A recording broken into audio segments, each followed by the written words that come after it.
ഇന്നത്തെ ദിവസം എൻ്റെ മാത്രം ഒരു ദിവസമാണ് കേട്ടോ. മിനിങ്ങാന്ന് രാത്രിക്ക് തൊട്ടേ ഭയങ്കര സങ്കടമായിരുന്നു കേട്ടോ. എന്താണെന്ന് ചോദിച്ചാൽ എനിക്കറിയില്ല, ഭയങ്കര സങ്കടമായിരുന്നു. രാവിലെ എഴുന്നേറ്റ് കുറേ നേരം ബെഡിൽ അങ്ങനെ ഇരുന്നു. അതിന് ശേഷം നേരെ വെളിയിലോട്ട് വന്നു കേട്ടോ. അടുക്കളയിലെ കാര്യങ്ങളോ കുഞ്ഞുങ്ങളുടെ കാര്യങ്ങളോ വീട്ടിലെ കാര്യങ്ങളോ യാതൊന്നും ശ്രദ്ധിക്കാൻ ഇന്ന് എന്നെക്കൊണ്ട് പറ്റിയിട്ടുണ്ടായിരുന്നില്ല. നമ്മുടെ എല്ലാവരും ലൈഫിലില്ലേ ഒരിക്കലും പിരിയാൻ പറ്റാത്ത, എന്തുണ്ടെങ്കിലും വിശ്വസിച്ച് തുറന്ന് പറയാൻ പറ്റിയ നല്ലൊരു സുഹൃത്ത് എൻ്റെ ലൈഫിലും ഉണ്ട് കേട്ടോ. അങ്ങനെ നല്ലൊരു സുഹൃത്ത്. അപ്പം എന്താണെന്ന് ചോദിച്ചാൽ എനിക്ക് തന്നെ അറിയില്ല, എൻ്റെ ഇന്നത്തെ ദിവസം ഭയങ്കര സങ്കടത്തിലായിരുന്നു ഞാൻ. പിന്നെ വീഡിയോ ആയതുകൊണ്ട് തന്നെ നമുക്ക് കരയാൻ പറ്റില്ല, അത്രേ ഉള്ളൂ. അങ്ങനെ കുറേ നേരം ഞാൻ അവിടെ വെളിയിലിരുന്നു കേട്ടോ. ഒരു 1.5 മണിക്കൂറോളം ഇരുന്നു കേട്ടോ. സാധാരണ രാവിലെ എഴുന്നേറ്റ് കുളിയെല്ലാം കഴിഞ്ഞ് ഞാൻ അടുക്കളയിലെ കാര്യങ്ങളെല്ലാം ശ്രദ്ധിച്ചതിന് ശേഷമൊക്കെയാണ് ഫോൺ നോക്കി മാറി കുറച്ച് നേരം ഇരിക്കുന്നത് കേട്ടോ. പക്ഷേ എനിക്ക് ഇന്നൊന്നും പറ്റിയിട്ടുണ്ടായിരുന്നില്ല. ഒരുപാട് നേരം അങ്ങനെ ഇരുന്നതിന് ശേഷം നേരെ വന്ന് പല്ലൊക്കെ തേച്ചു കേട്ടോ. പല്ലൊക്കെ തേച്ച് കഴിഞ്ഞാൽ നേരെ പോയി കുളിക്കണതാണ്. പക്ഷേ നേരെ പോയി കിടന്നു കേട്ടോ. ആകെ സങ്കടത്തിലായിരുന്നു. ഫുഡ് ഉണ്ടാക്കിയില്ല, ഒന്നും തന്നെ ചെയ്തില്ല കേട്ടോ. കുറേ വെള്ളമൊക്കെ എടുത്ത് കുടിച്ചു. അതിനൊക്കെ ശേഷം കൊച്ചു കിടന്ന് കരഞ്ഞപ്പോഴത്തേനും അവനെ ആയിട്ട് പിന്നെ കുറേ നേരം കിടന്നു കേട്ടോ. ഈ ഒരു കിടപ്പ് ഒരു 10-20 മിനിറ്റോളം അങ്ങനെ കിടന്നു കേട്ടോ. കുറച്ച് നേരം കിടന്ന് ഉറങ്ങിപ്പോയി. അതിന് ശേഷമാണ് പിന്നെ എഴുന്നേറ്റ് കേട്ടോ. ഒരുപാട് നേരം അങ്ങനെ കിടന്നു വാവയായിട്ട്. സാധാരണ ഈ ഒരു സമയത്തൊക്കെ ഞാൻ ഒറ്റയ്ക്ക് മാറിയിരിക്കുന്നതാണേ. പിന്നെ പോയി കുളിച്ചു. അതിനൊക്കെ ശേഷം വന്നിട്ട് കാർഡും കാര്യങ്ങളൊക്കെ കുറച്ച് എഴുതാനൊക്കെ ഉണ്ടായിരുന്നു കേട്ടോ. അപ്പോൾ അതൊക്കെ നോക്കുവാണ്.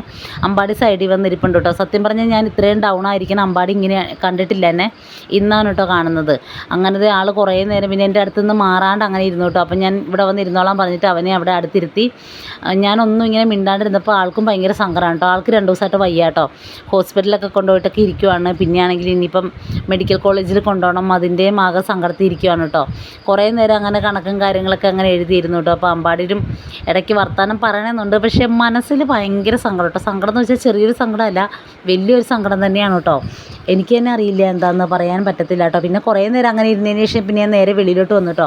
വെളിയിൽ കുറേ നേരം ഇരുന്നതിന് ശേഷം കാലയിലും കയ്യിലൊക്കെ ക്യൂടെക്സൊക്കെ ഇട്ടിരിക്കാമെന്ന് കരുതി. കാരണം എന്നെ സംബന്ധിച്ച് ഓരോ കാര്യങ്ങൾ ഓർത്തോർത്തിരുന്ന് ഞാൻ തീരെ ഡൗൺ ആയി പോകും കേട്ടോ. പിന്നെ തലവേദനയായി, അങ്ങനെ ഓരോരോ ക്ഷീണങ്ങളായി കേട്ടോ. അതുകൊണ്ട് തന്നെ കുറേ നേരം അങ്ങനെ ഇരുന്നു. ഇങ്ങനെ കുറേ നേരം ക്യൂടെക്സൊക്കെ ഇട്ട് അങ്ങനെ വെളിയിൽ കുറേ നേരം ഇരുന്നതിന് ശേഷം പോയി കിടന്നൊന്ന് ഉറങ്ങി കേട്ടോ. ഉറങ്ങി ഏറ്റപ്പോഴത്തേക്കും 4 മണിയൊക്കെ ആയി കേട്ടോ. പിന്നെ ഞാൻ വെളിയിൽ വന്നിരിക്കുവാണ്. മഴക്കാറുണ്ട് കേട്ടോ നല്ലപോലെ. വെളിയിൽ വന്ന് കുറേ നേരം ഇരുന്നു കേട്ടോ. അപ്പോഴത്തേക്കും ചേട്ടനും അനിയനൊക്കെ പുറത്തേട്ട് പോകാമെന്ന് പറഞ്ഞു. പിള്ളേരെയും കൊണ്ട് വെറുതെ വഴി വരെ പോകാമെന്ന് പറഞ്ഞു കേട്ടോ. ഈ ഇരിപ്പൊരു 1.5 മണിക്കൂറോളം അവിടെ ഇരുന്നു കേട്ടോ. പിന്നെ വൈകിട്ടായി കഴിഞ്ഞപ്പോഴത്തേക്കും കൊച്ചു കിടന്ന് ഭയങ്കര കരച്ചിലായിരുന്നു. പിന്നെ അവനെയും കിടത്തി കുറേ നേരം ഉറക്കി. ഞാനും അങ്ങനെ കിടന്നു കേട്ടോ. പുറത്ത് നല്ല മഴയാണ് കേട്ടോ. ഈ ഒരു സമയത്ത് അങ്ങനെ ഒരുപാട് നേരം കിടന്ന് ഉറങ്ങി. ഇപ്പം മഴയായതുകൊണ്ട് തന്നെ പിന്നെ വൈകുന്നേരം എനിക്ക് കുളിക്കാനായിട്ട് പോകാൻ പറ്റിയില്ല. ഭയങ്കര സങ്കടമായിരുന്നു കേട്ടോ. കുറേ നേരം അങ്ങനെ കിടന്നു. അതിന് ശേഷം കുറേ നേരം ഇരുന്ന് കരഞ്ഞു. പിന്നെ രാത്രിയൊക്കെ ആയപ്പോഴത്തേക്കും പോയി മേലൊക്കെ ഒന്ന് കുളിച്ചിട്ട് വന്ന് അങ്ങനെ ഇരിക്കുവാണ് കേട്ടോ സെറ്റിയിൽ.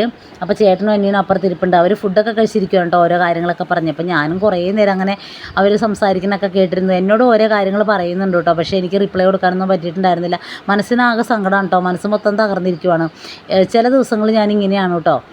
അങ്ങനെ കുറേ നേരം അവിടെ ഇരുന്നതിന് ശേഷം പിന്നെ വന്ന് കിടന്നു കേട്ടോ. ഒറ്റയ്ക്ക് വന്ന് കിടന്നു. പിള്ളേരൊക്കെ കിടന്നുറങ്ങി, അവരും കിടന്നുറങ്ങി കേട്ടോ.